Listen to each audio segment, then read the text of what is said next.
रक्षाबंधनाच्या निमित्ताने राष्ट्रीय हरित सेनेचा अनोखा उपक्रम, खऱ्या रक्षकांना राखी। रक्षाबंधन या पवित्र सणाचा औचित्य साधून स्वामी विवेकानंद विद्यालय पंचवटी येथील राष्ट्रीय हरित सेना इको क्लबच्या विद्यार्थिनींनी एक आगळी वेगळी सामाजिक आणि पर्यावरणपूरक भूमिका बजावत पंचवटी पोलीस स्टेशन येथील पोलीस बांधवांना स्वतः हाताने तयार केलेल्या टाकाऊतून टिकाऊ राख्या बांधून त्यांचा सन्मान केला। विद्यार्थिनींनी पोलीस अधिकारी आणि कर्मचाऱ्यांना राखी बांधताना आपण आमचे खरे रक्षक आहात असा आदरभाव व्यक्त केला। यावेळी उपस्थित पोलीस बांधवांनी विद्यार्थिनींच्या या उपक्रमाचे विशेष कौतुक करत म्हणाले, रक्षाबंधन हे एकमेकाच्या रक्षणाचे वचन असतं। आम्ही सदैव तुमच्या पाठीशी आहोत। कोणतीही अडचण आली तर आमच्याशी कधीही संपर्क करा, आम्ही तत्पर आहोत। या प्रेरणादायी उपक्रमाच्या प्रसंगी वरिष्ठ पोलीस निरीक्षक गजेंद्र पाटील यांनी विद्यार्थिनींच्या उपक्रमाचे मनपूर्वक कौतुक केलं।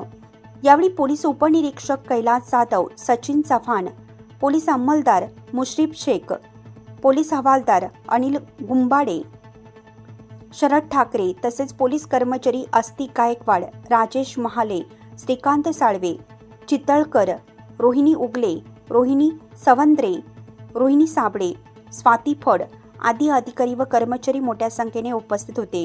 सर्वांनी विद्यार्थिनींच्या उपक्रमाबद्दल समाधान व्यक्त करत त्यांचे मनपूर्वक आभार मानले। या कार्यक्रमाचे आयोजन मुख्याध्यापक किशोर झोटिंग आणि पर्यवेक्षिका शुभदा टकले यांच्या मार्गदर्शनाखाली पार पडलं। यासाठी क्रीडा शिक्षक अरुण जाधव, प्रदीप सिंग पाटील आणि मनीषा पवार यांनी कामकाज पाहिले।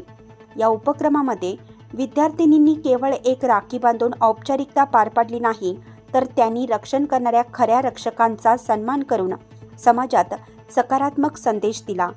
राख्यांचे टाकाऊतून टिकाऊ निर्मिती ही पर्यावरण संवर्धनाचे भान ठेवणारी जाणीवही ठरली।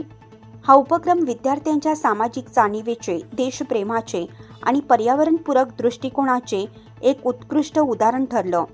नाशिक लक्ष न्यूज ब्युरो रिपोर्ट, नाशिक।